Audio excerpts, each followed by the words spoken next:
ainda ameaças e mortes contra os discípulos do Senhor, dirigiu-se ao sumo sacerdote e pediu-lhe cartas para Damasco, para as sinagogas, a fim de que se encontrasse alguns deste caminho, quer homens, quer mulheres, os conduzisse presos a Jerusalém. E indo no caminho, aconteceu que, chegando perto de Damasco, subitamente o cercou um resplendor de luz do céu. E caindo em terra, ouviu uma voz que lhe dizia: Saulo, Saulo, por que me persegues? E ele disse: quem és, Senhor? E disse o Senhor: eu sou Jesus, a quem tu persegues. Duro é para ti recalcitrar contra os aguilhões. E ele, tremendo e atônito, disse: Senhor, que queres que eu faça? E disse-lhe o Senhor: levanta-te e entra na cidade, e lá te será dito o que te convém fazer. E os homens que iam com ele pararam espantados, ouvindo a voz, mas não vendo ninguém. E Saulo levantou-se da terra e, abrindo os olhos, não via a ninguém. E, guiando pela mão, o conduziram a Damasco. E esteve 3 dias sem ver, e não comeu, nem bebeu. Versículo 10. E havia em Damasco um certo homem chamado Ananias, e disse-lhe o Senhor em visão: Ananias. E ele respondeu: eis-me aqui, Senhor. E disse-lhe o Senhor: levanta-te e vai à rua chamada direita, e pergunta em casa de Judas por um homem de Tarso chamado Saulo, pois eis que ele está orando. E numa visão ele viu que entrava um homem chamado Ananias e punha sobre ele a mão para que tornasse a ver. E respondeu Ananias: Senhor, há muitos ouvi acerca deste homem, quantos males tem feito aos teus santos em Jerusalém. E aqui tem poder dos principais sacerdotes para prender a todos os que invocam o teu nome. Disse-lhe, porém, o Senhor: vai, porque este é para mim um vaso escolhido, para levar o meu nome diante dos gentios e dos reis e dos filhos de Israel. E eu lhe mostrarei quanto deve padecer pelo meu nome. E Ananias foi e entrou na casa e, impondo-lhe as mãos, disse: irmão Saulo, o Senhor Jesus, que te apareceu no caminho por onde vinhas, me enviou para que tornes a ver e seja cheio do Espírito Santo. E logo lhe caíram dos olhos como que umas escamas, e imediatamente recuperou a vista, e levantando-se foi batizado. E tendo comido, ficou confortado. E esteve Saulo alguns dias com os discípulos que estavam em Damasco. E logo nas sinagogas pregava a Cristo, que este é o Filho de Deus.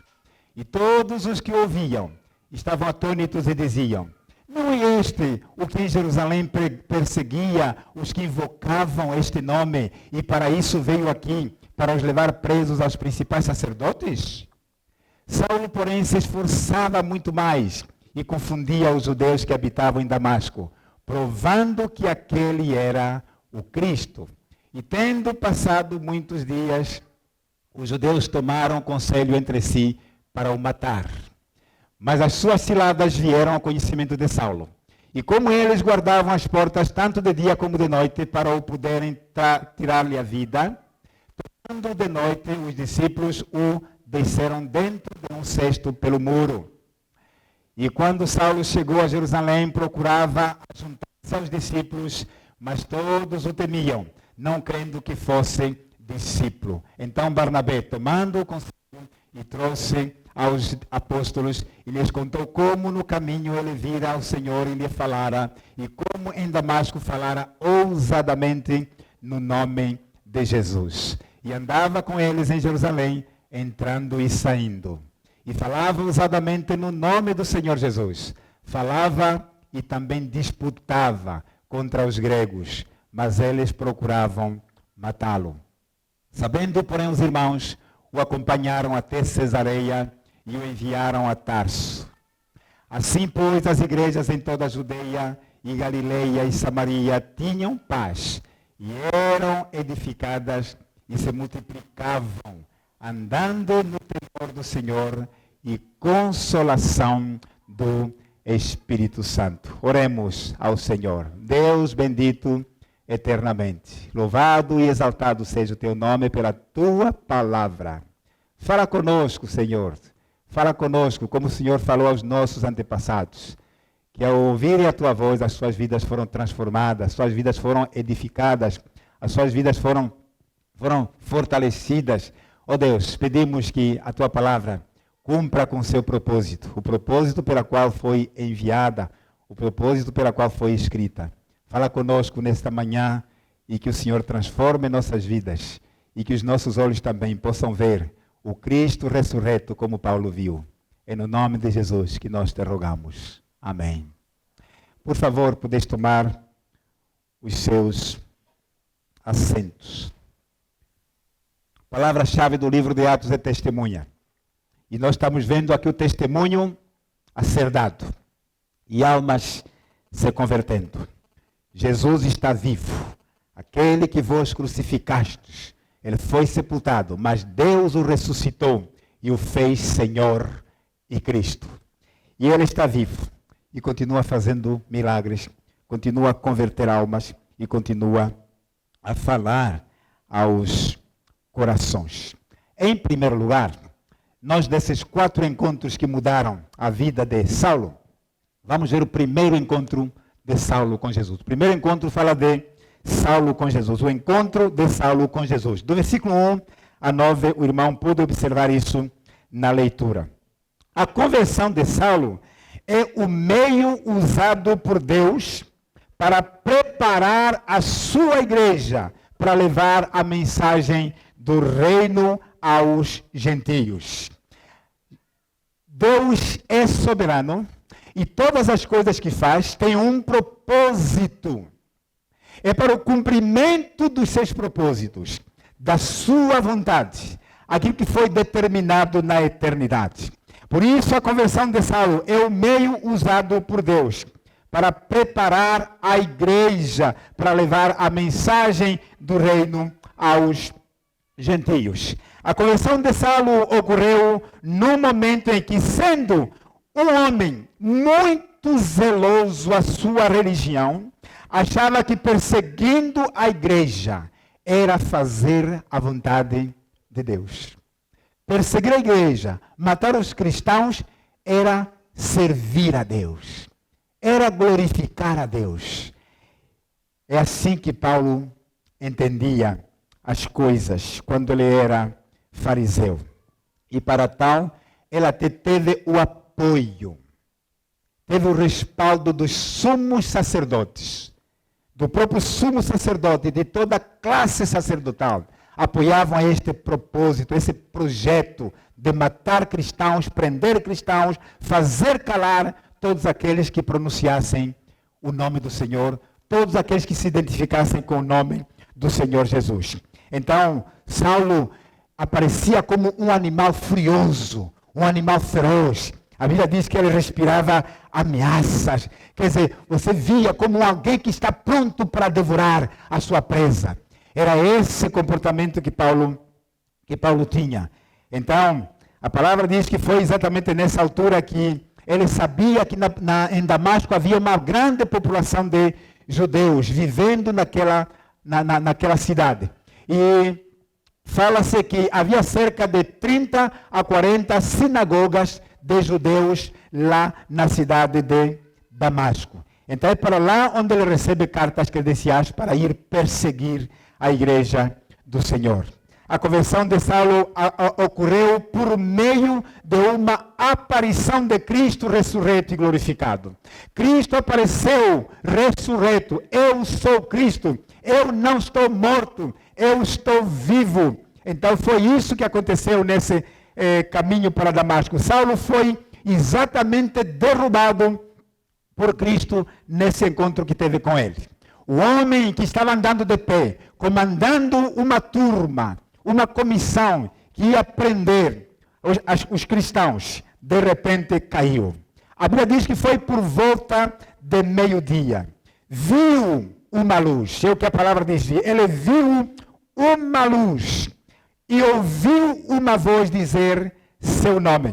É interessante recorrermos aqui Atos capítulo 22, lá no versículo 6, diz assim: quando, porém, estava a caminho e já próximo de Damasco, o próprio Paulo testemunhando, por volta do meio-dia, de repente do céu, brilhou uma intensa luz ao meu redor. É Paulo falando. Caí por terra e ouvi uma voz que dizia: Saulo, Saulo, por que me persegues? Eu respondi: quem és tu, Senhor? Ele me disse: eu sou Jesus, o Nazareno, a quem persegues.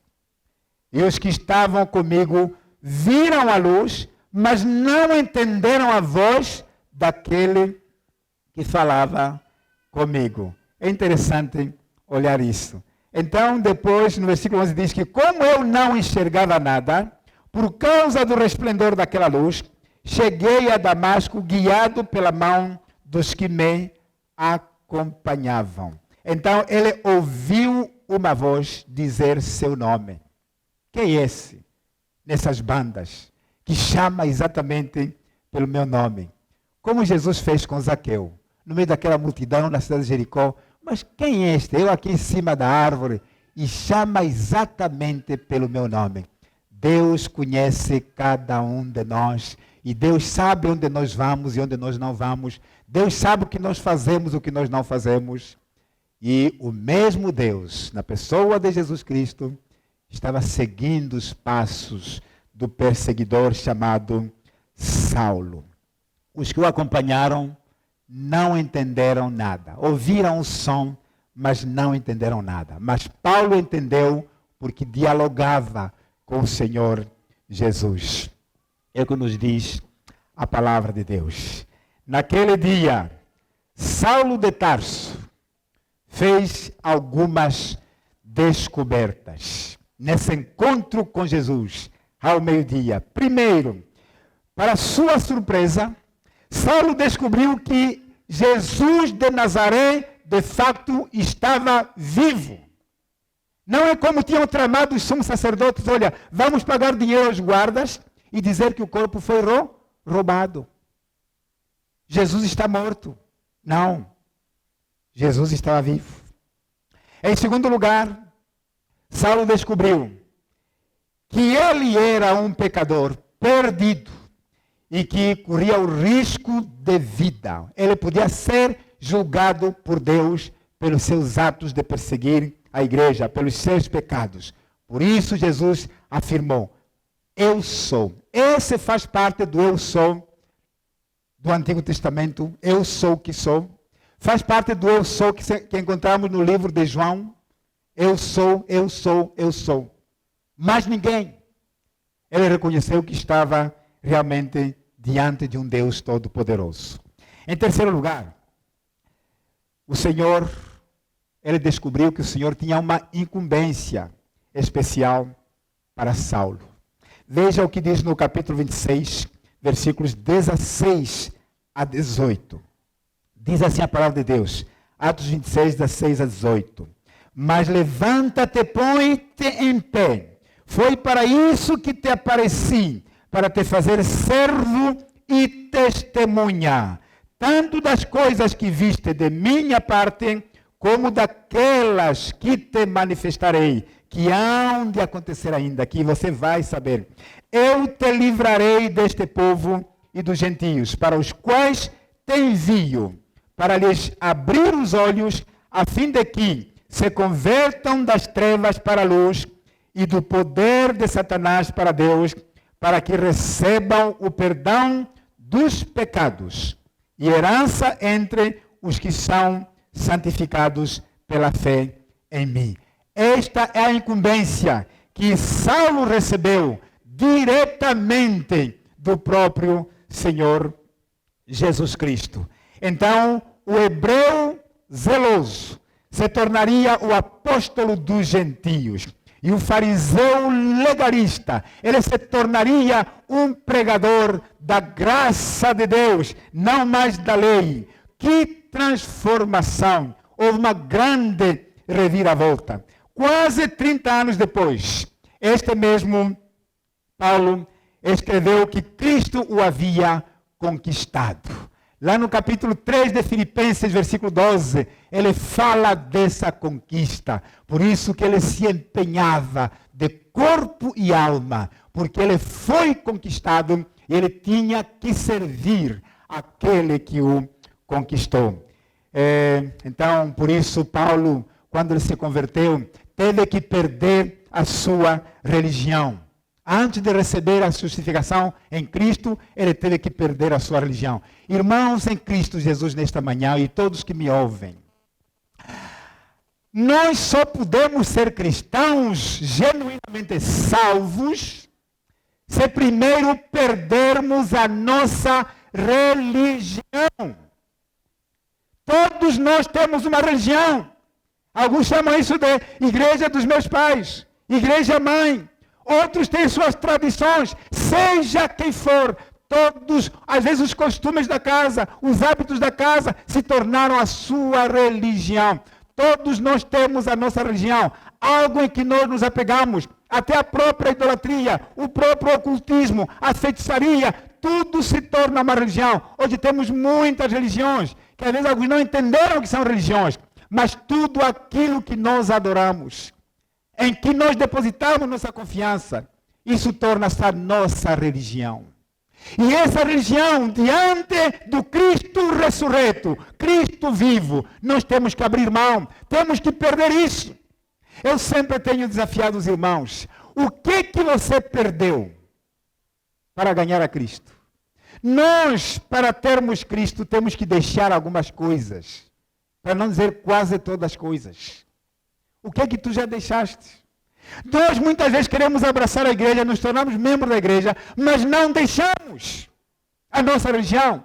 Não abandonamos a nossa religião. Não perdemos o nosso eu. Não perdemos a nossa religião. Ela ainda continua conosco.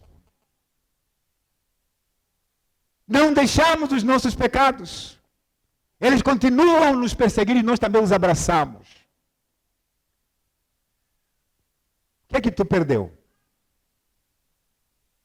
Já perdeu a sua religião? Precisamos de analisar bem, irmãos. Como sempre digo, estamos brincando da igreja, aquecendo bancos à toa. Um dia esses bancos vão nos julgar também. No julgamento eles vão aparecer. Você me aqueceu tanto, até os bancos rasgaram lá na Igreja da Paz e você está no inferno hoje.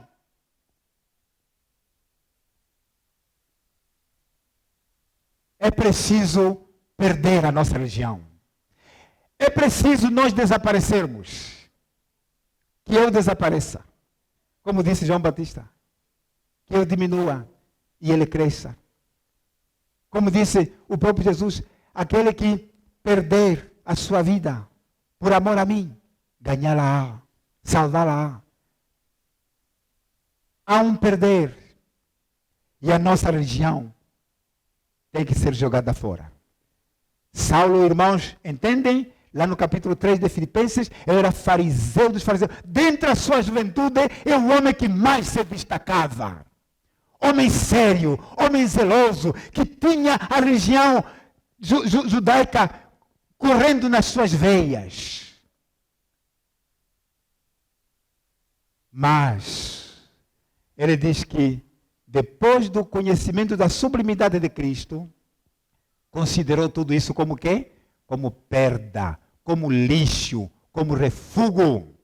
Algo que não tem valor para ganhar a Cristo. Nós não queremos ganhar a Cristo, irmãos, estamos brincando de igreja. Queremos ganhar o nosso próprio eu. Estamos ganhando nós mesmos, nossas atitudes, nossos pensamentos. Nós não mudamos de pensamento, nós não mudamos de atitude. Os nossos pecados não mudaram. Continuam a ser vividos e praticados e ainda amados por cima. Estamos a fingir cristianismo. Isso chama-se hipocrisia. Estamos a aparentar o que nós não vivemos na prática. Cristianismo é aquilo que nós somos quando ninguém está vendo.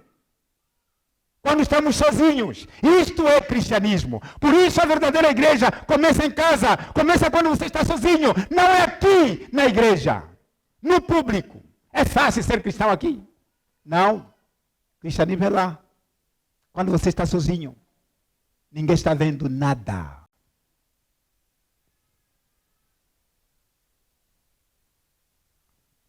Precisamos de perder. É importante observar que os homens que estavam com Saulo, eles viram a luz, mas não viram o Senhor Jesus.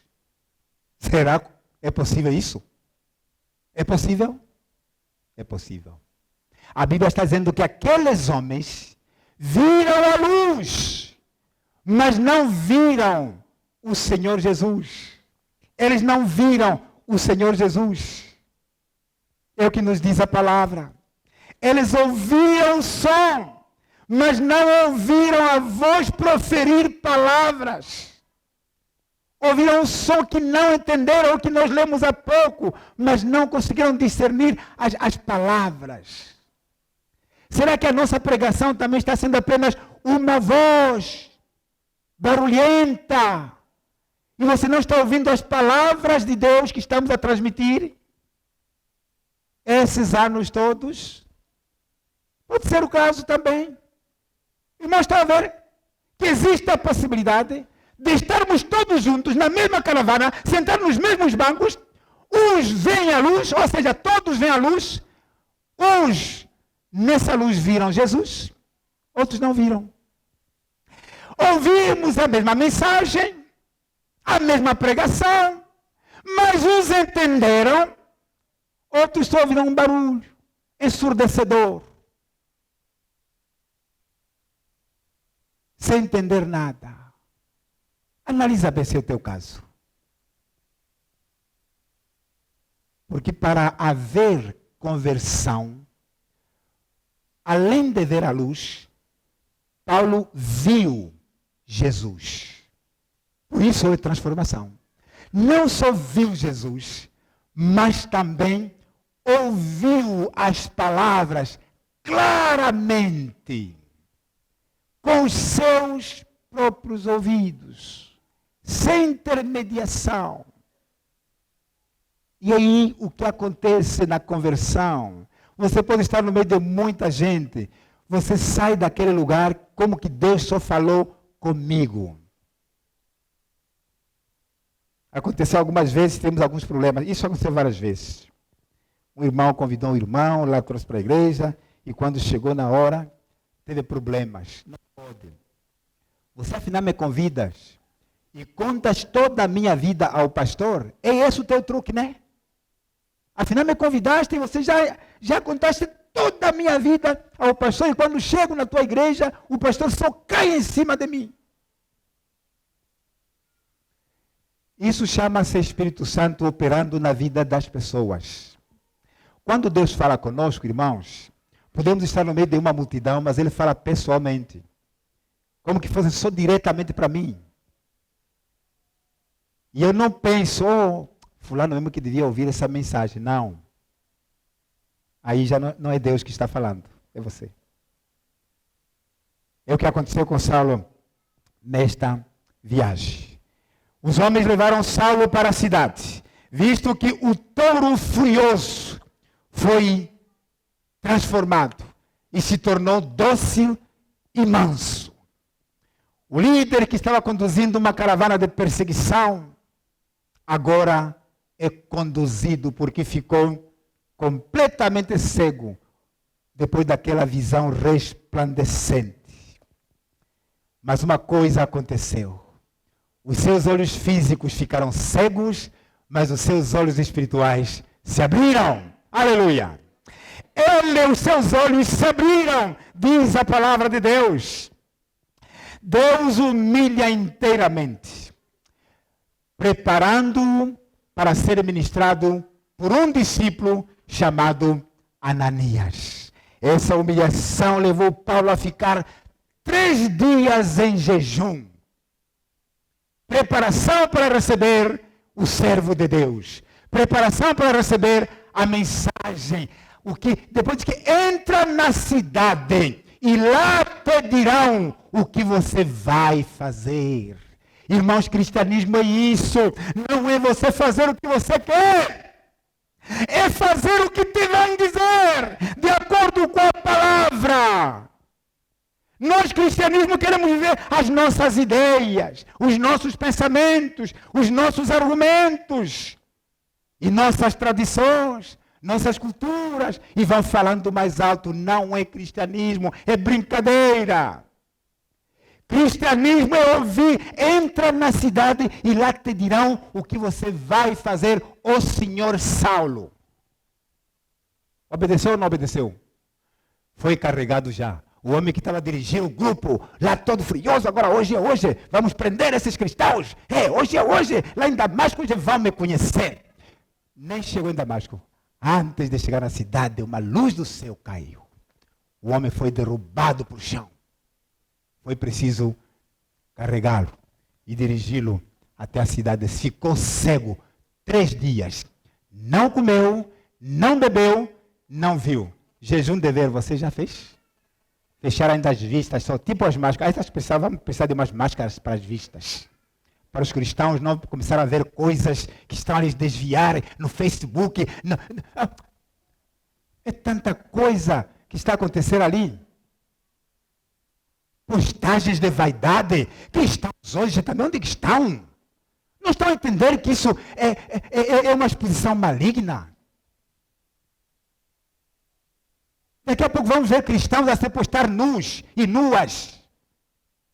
Que é cristão. Vamos precisar de máscaras também para vedar. Vai vir uma pandemia. Não é? Uma pandemia. Para vedar agora as vistas. Vamos ver quem vai andar.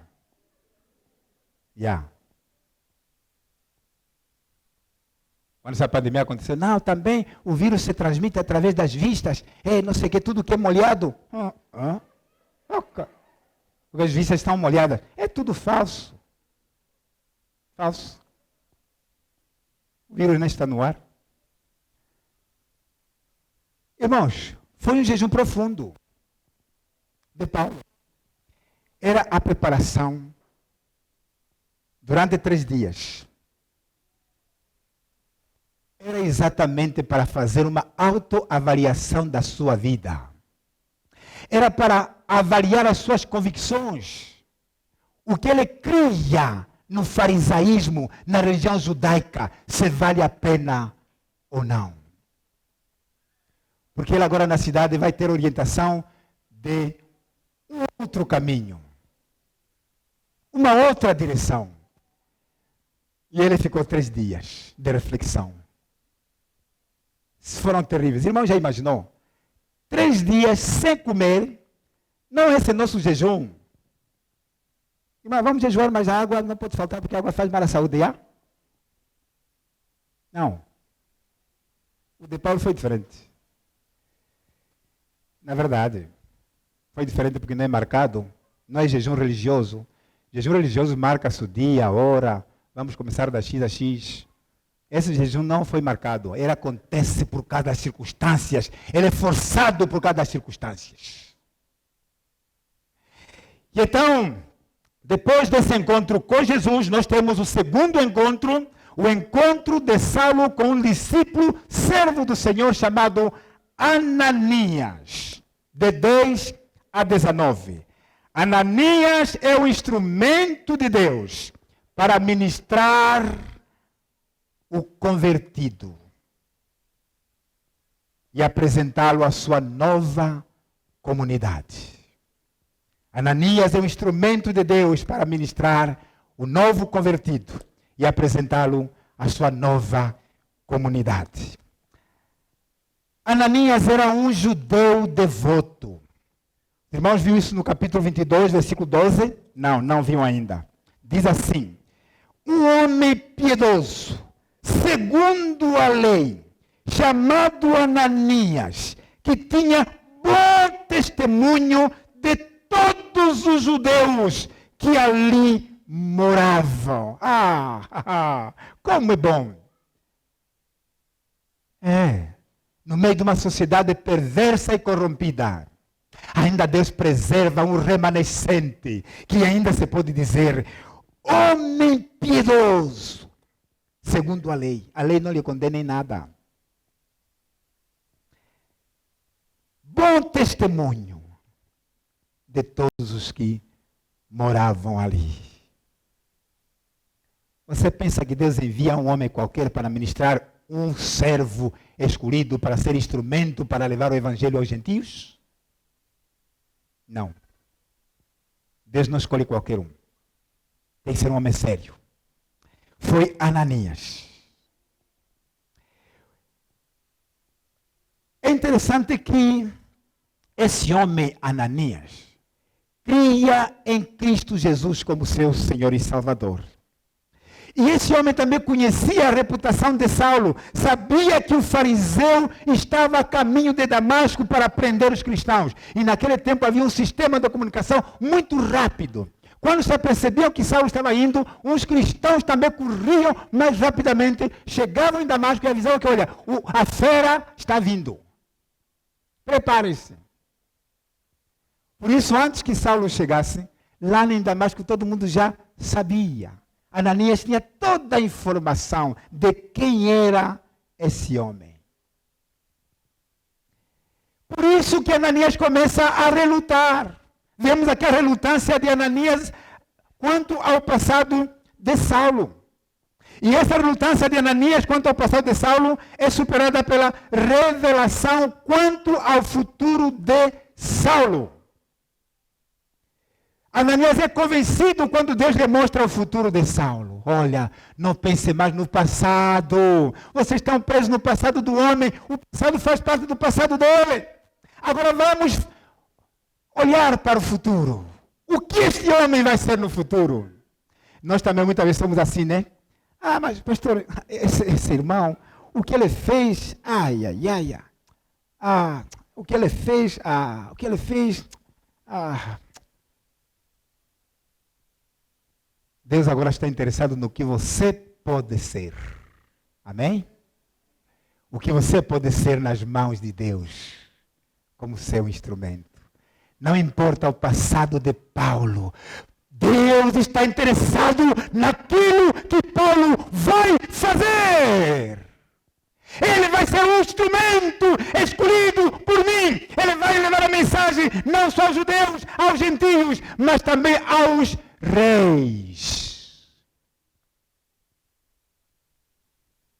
Então, Ananias é convencido por Deus. O que não pode ver, de 10 a 16, não pode encontrar isso. Ananias foi questionando.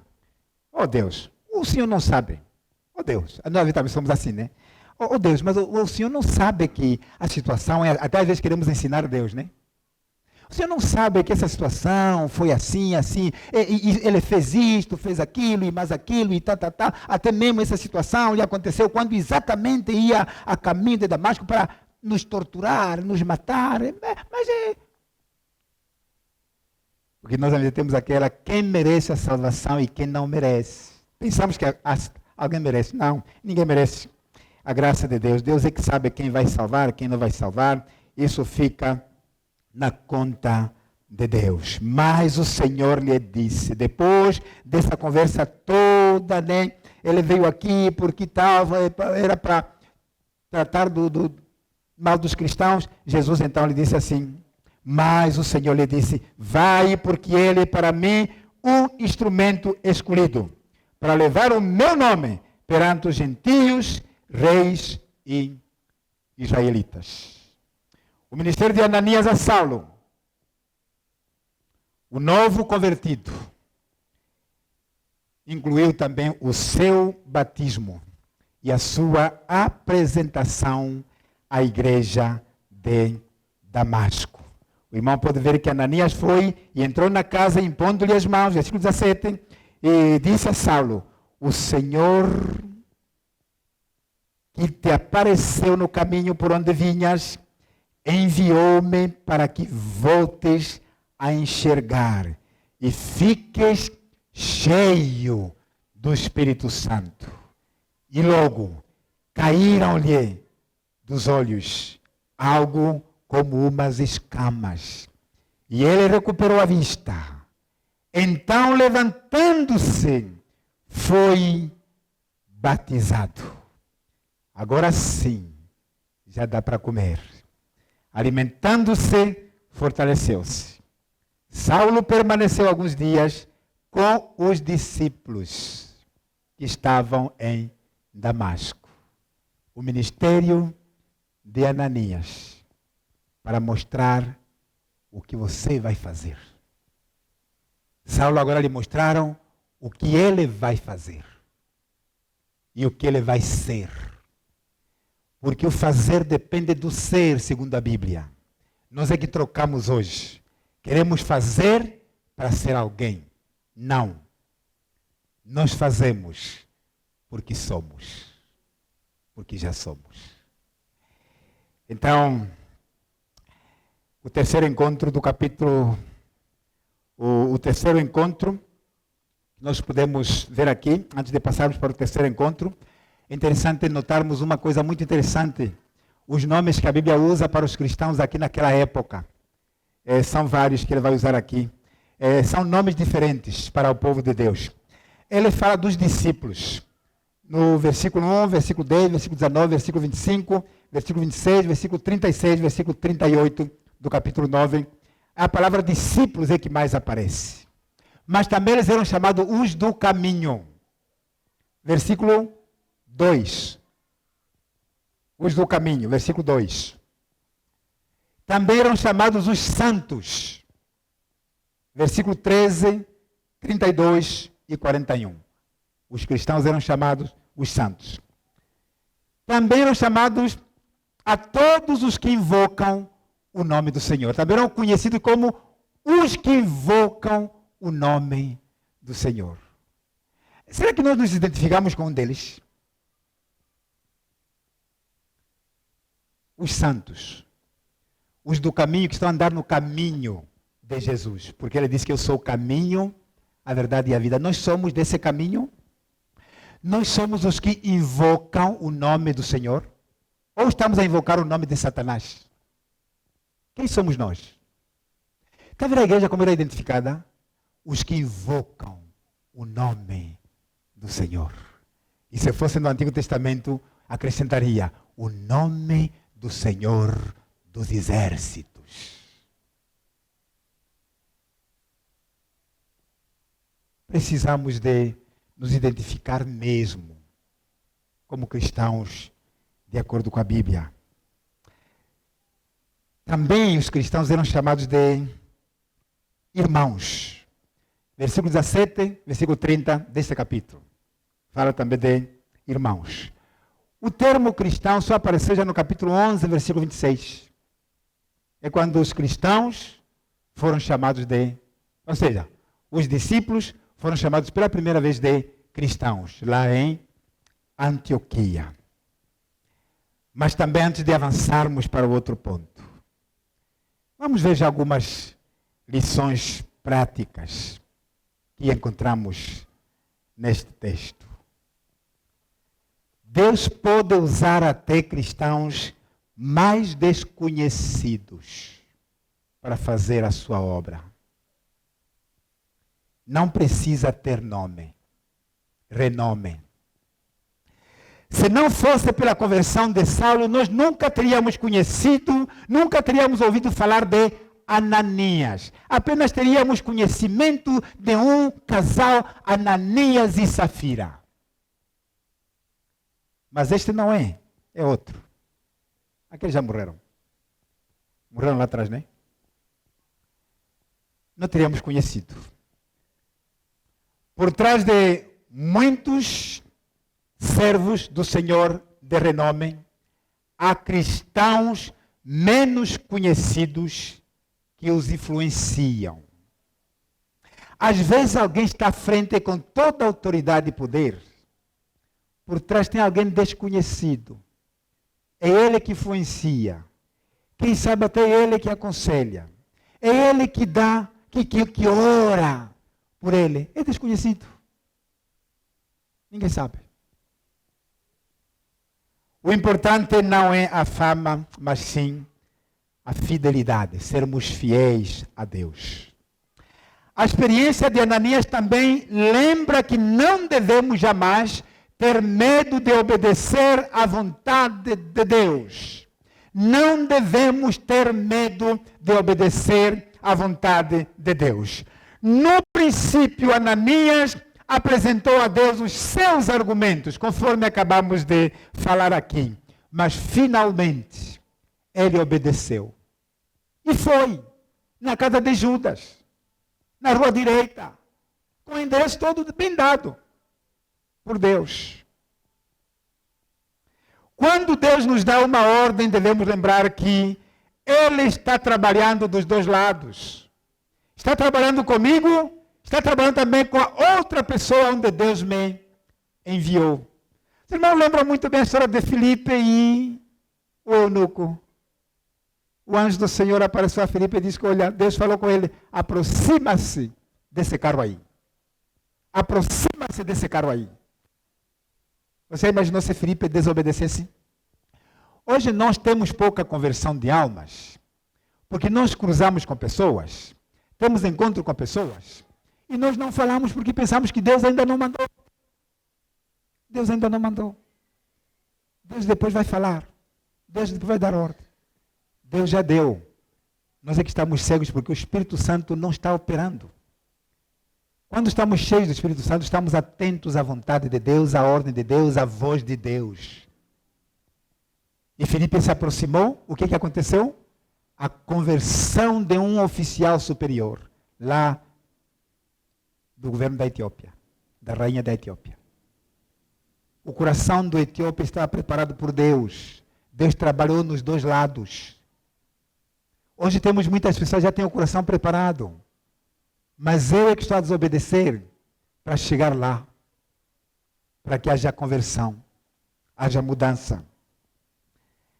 Então, Deus trabalha dos dois lados. E temos que saber que sua vontade é perfeita.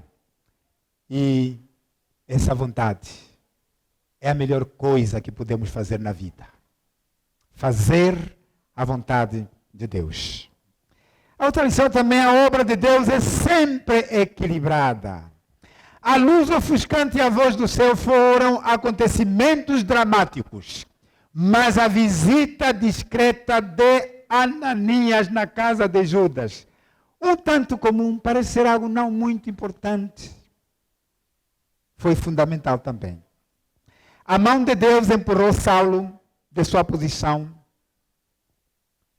Ele achava esse homem muito alto, muito grande, poderoso. Mas Deus usou também a mão de Ananias para oferecer a Saulo aquilo que ele mais precisava. Aquilo que ele mais precisava. Isso nos ajuda a entender que Deus quer usar homens. Há coisas que Deus podia fazer sozinho. Ele tem esse poder. Mas Ele não quer que seja assim. Ele quer usar também pessoas. Deus não podia salvar só Paulo mesmo assim, já com aquela luz, com aquela voz de Jesus e acabou. E prontos. Não. Ananias vai ter com ele. Daqui a pouco veremos também que vai aparecer um outro homem também, Barnabé, que vai também trabalhar com ele. Nós precisamos de Deus, mas também precisamos de homens. Por isso que cristãos que dizem assim, não, igreja mesmo, essa coisa de misturar só com a igreja, com pessoas, isso não dá. Eu sou cristão, vou para casa. Eu sou cristão sozinho. Cristão do inferno, isso sim. De Deus não é. De Deus precisa de outros, uns aos outros. Então, nós podemos ver que Deus lhe falou do céu, mas também lhe falou através do discípulo obediente, que lhe transmitiu a mensagem de Deus, daquilo que ele devia fazer. Por fim, não devemos jamais subestimar o valor de uma pessoa levada a Cristo. Ananias foi apenas enviado para falar a um homem. Saulo de Tarso tornou-se o apóstolo, cuja vida e ministério influenciaram desde então povos e nações inteiras. Cabe a nós levar homens e mulheres a Cristo. E cabe a Deus usar cada homem, cada mulher para a sua glória. É Deus que vai fazer isso. Mas nós, cabe a nós, levar homens e mulheres a Cristo. E o próprio Deus vai cuidar disso, do resto. Usá-los para a sua própria glória. Agora, vejamos o terceiro encontro. O encontro de Saulo com a oposição. Irmãos, a vida cristã é assim mesmo. Quando talvez você era não cristão, você perseguia, falava mal da igreja, falava mal dos crentes. Mas depois que você se converte, o bicho vira. O feitiço vira contra o feiticeiro. Agora, a oposição. O encontro de Paulo com a oposição. Versículo 20 a 25. O ministério convincente de Paulo aos judeus, lá na cidade de Damasco, causa conflito, causa um antagonismo que ele é forçado a fugir. O ministério convincente de Paulo aos judeus lá em Damasco causa conflito, que ele é forçado a fugir.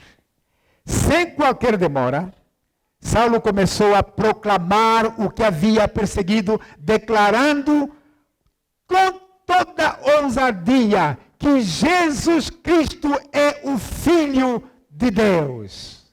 Grande transformação. Ele é o Filho de Deus. As pessoas começaram a ver, mas não é esse que andava nos perseguir. Agora hoje também está dizendo que Jesus Cristo é o Filho de Deus. Que ele crê no Senhor Jesus Cristo como seu Salvador. Não é esse que nos perseguia.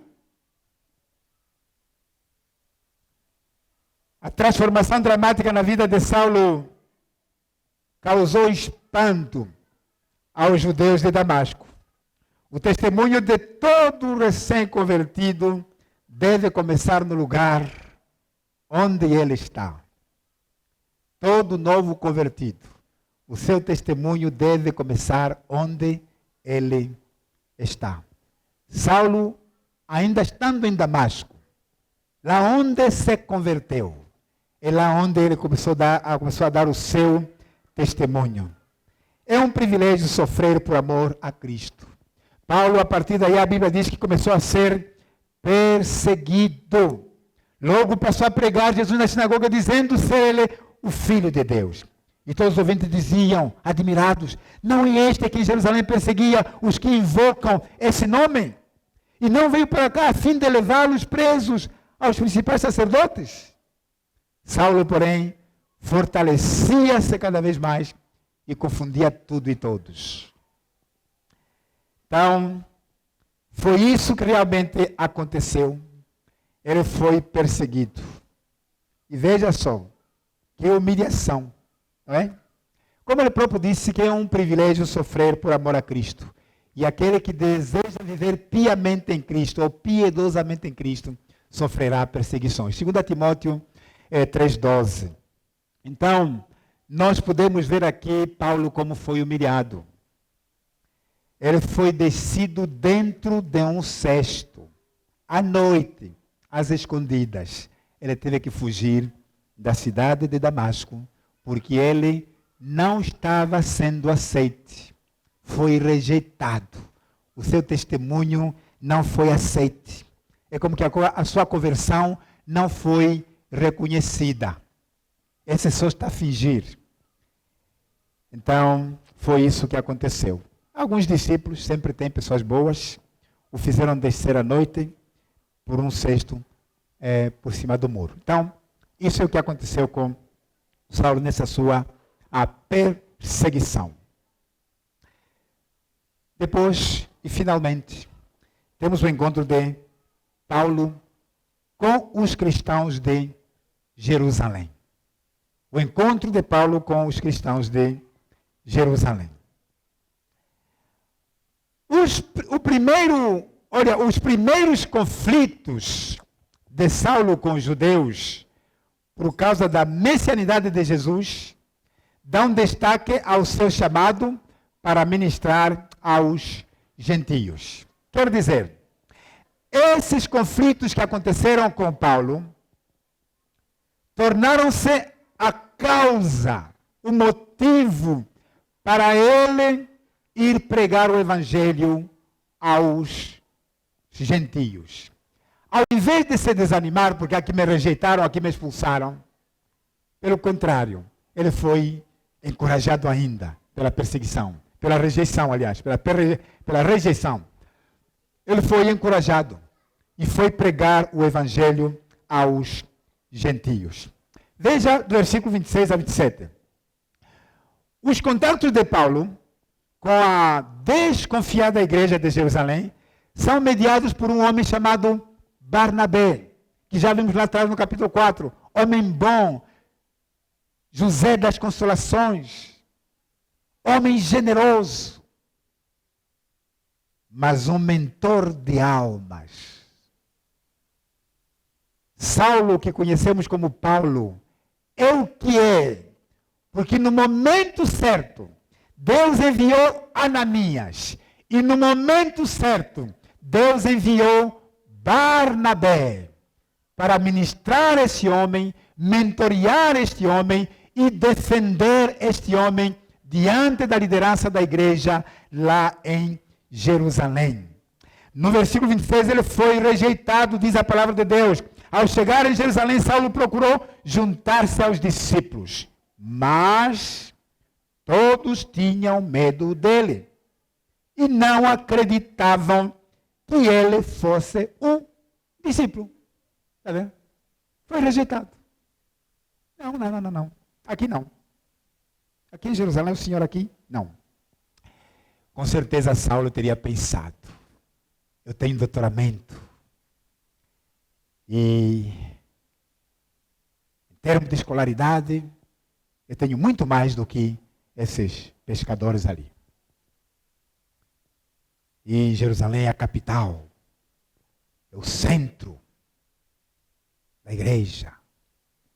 É para lá onde vou. Sou melhor teólogo do que qualquer outro. E é lá onde vou trabalhar.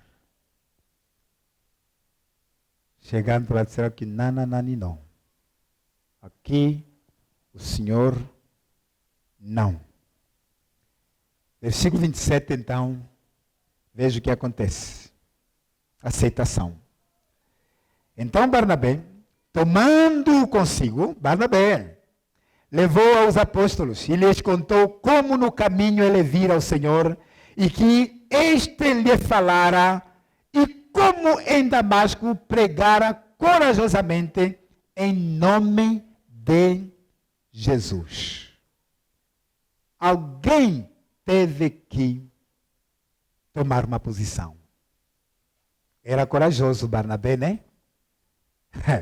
Pegar um criminoso, um assassino que se transformou há alguns dias ali, e você chegar a dar testemunho que não, esse irmão é nosso, esse é um bom pregador, e ele é um grande homem esse. Por isso, vocês fiquem à vontade. Eu confio nele e vocês podem ter paz. Que esse é nosso. Se te trair, se ele traísse, Barnabé ficaria sujo. Até seria posto em disciplina. O irmão agora é líder, mas a partir de agora está fora. Você anda a defender bandidos. Mas Barnabé era um homem de Deus. Barnabé está sendo usado por Deus para considerar Paulo não pelo seu passado. Olhar Paulo, não olhar o passado dele, mas olhar o que Paulo será aos olhos de Deus e nas mãos de Deus. Aleluia. Então, foi Barnabé quem ajudou a igreja de Jerusalém a aceitar Saulo. Versículo 28 a 30, a continuidade do ministério apostólico. Apostólico não, apologético. A continuação do ministério apologético de Estevão aos judeus helenistas, por meio de Paulo, provoca sua retirada prematura para Tarsus.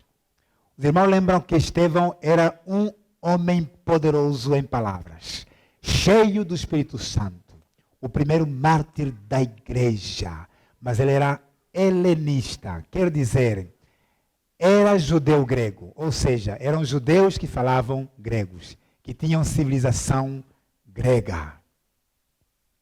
Então, Saulo também pensou logo, ainda mais como me correram, tudo bem. Aqui em Jerusalém, agora Barnabé já tratou tudo, também agora foram me aceitaram, agora sim, eu vou trabalhar para dar continuidade, tipo em termos de recompensa, né?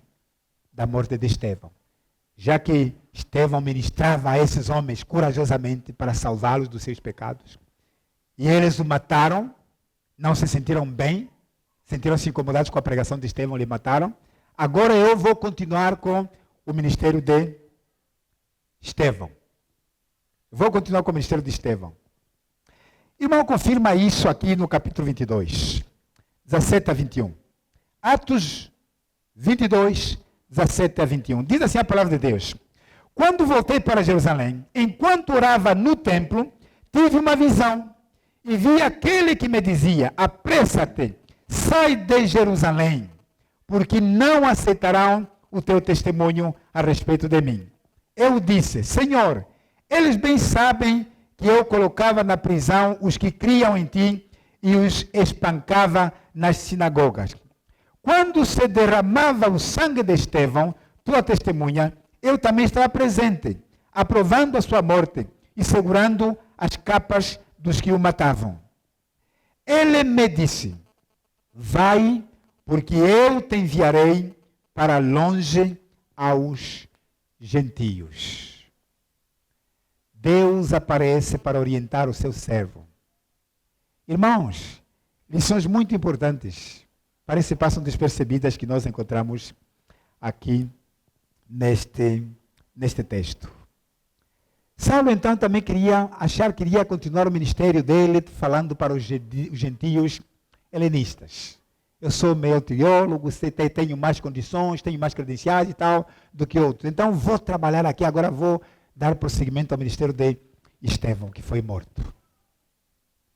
Mas então, é o próprio Deus que diz assim, não. Você não vai ficar em Jerusalém. E sabem, tudo isso aconteceu na hora da oração. Irmãos, quando nós oramos, Deus fala conosco. Deus reorienta a nossa vida. Nos mostra o que nós devemos fazer. Por isso que cristãos precisam de oração. Irmãos, despertemos para a oração.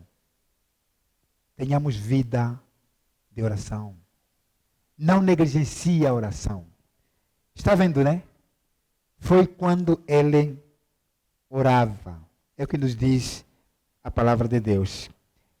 Estava no templo, orava, e ele teve uma visão.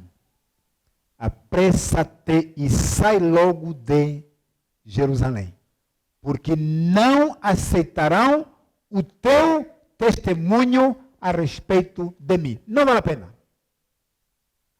Nós às vezes insistimos tanto em alguns lugares. Não, Deus mesmo me enviou, eu tenho que trabalhar mesmo aqui, o meu lugar mesmo é aqui. Às vezes não é aqui onde Deus te chamou para ficar. Precisamos de orar e ouvir a voz de Deus. Onde Deus quer nos mandar para falar. Deus disse, você não vai ficar em Jerusalém, não. Você vai para os gentios. Você é ministro dos gentios. Ministro do evangelho aos gentios. Lucas mostra que a mensagem estava sendo propagada exatamente como o Senhor havia ordenado. Recebereis poder ao descer sobre vós o Espírito Santo. Sereis minhas testemunhas, tanto em Jerusalém. Jerusalém já estava coberta, Paulo, não precisa. Você agora vai para os gentios. Como em toda Samaria. Vimos há pouco tempo, Samaria foi alcançada com o evangelho. Filipe foi um dos protagonistas também. Tiago, Pedro e João. Samaria foi atingida. até aos confins da terra. Você agora vai para os gentios. É onde começa o grande ministério de Paulo. Foi atingindo a Ásia, a Europa, olha, a África também. O evangelho foi se espalhando em todo lugar naquela época. Para as igrejas, foi um tempo de paz. Alguém teria perguntado, será que Paulo então estava criando problemas? Porque depois que foi retirado dali, para ir aos gentios, a Bíblia diz que houve crescimento, houve paz, não é? Diz que a igreja estava crescendo, não é? A igreja crescendo, diz que assim a igreja desfrutava, porque depois dali então foi para Tarso. Então, quando os irmãos souberam disso, levaram-no até Cesareia e o enviaram a Tarso. Paulo, aqui em Jerusalém você não. O irmão sabe que Deus falou com ele, mas Paulo parece que ainda estava, mas será que vou mesmo ou vou ficar só em Jerusalém? Aí Deus sabe o que fez? Pegou os próprios irmãos. Irmãos, peguem Paulo e lhe levem, porque ele não quer sair. Ele não quer sair da igreja de Jerusalém. Lhe levem até para ir a Tarso, na lanterna dele. Ele vai pegar o evangelho lá. É o que a Bíblia está dizendo. Então, e o levaram até Cesareia, uma outra cidade onde Filipe estava pregando o evangelho. E então, e daí o enviaram a Tarso. Muitas vezes, para cumprir a vontade de Deus, precisamos de pessoas que nos dão um empurrão também. Às vezes nós próprios parece que ainda resistimos, não é? Resistimos. A gente precisa de um empurrão. Paulo precisou desse empurrão aí. De irmãos, vamos lhe carregar ainda até Cesareia. De Cesareia, pronto, vai ainda na terra dele. Jerusalém não. Deus já disse que aqui não. E ele não está entendendo ainda a mensagem. E assim, a igreja desfrutava de paz em toda a Judeia, Galileia e Samaria, sendo edificada e vivendo no temor do Senhor. Era preciso isso.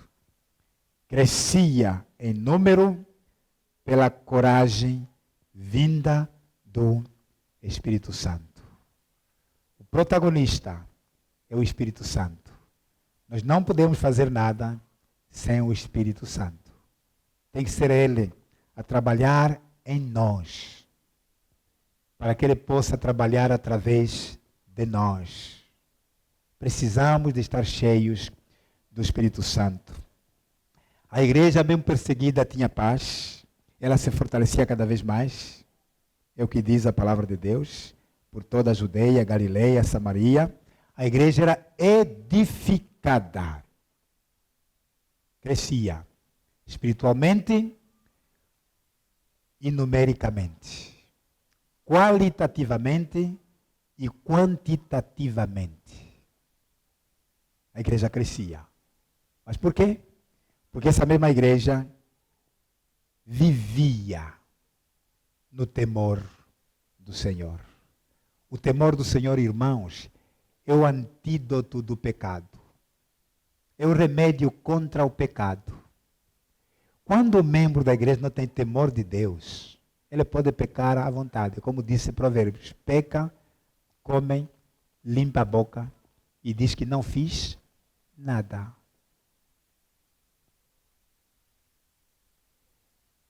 E isso cria problemas na vida da igreja. A falta de santidade.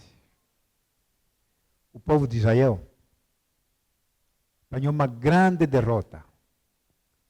Porque havia apenas um homem que pecou e escondeu o pecado.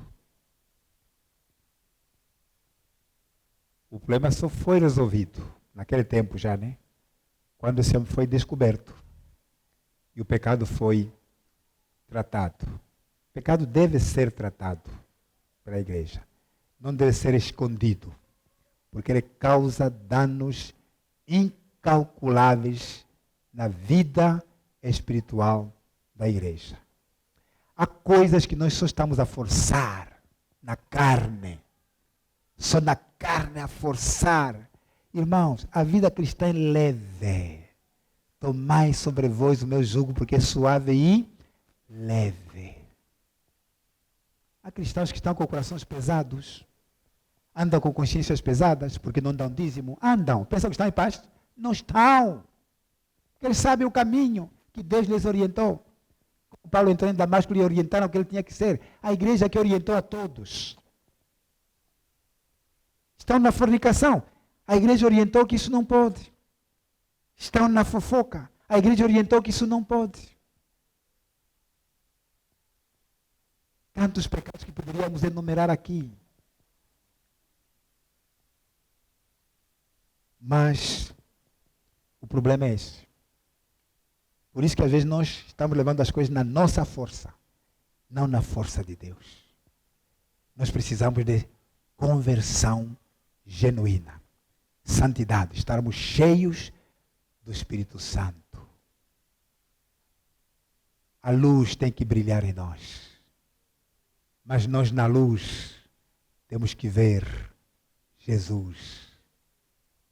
Temos que ouvir Jesus. Não apenas umas vozes assim.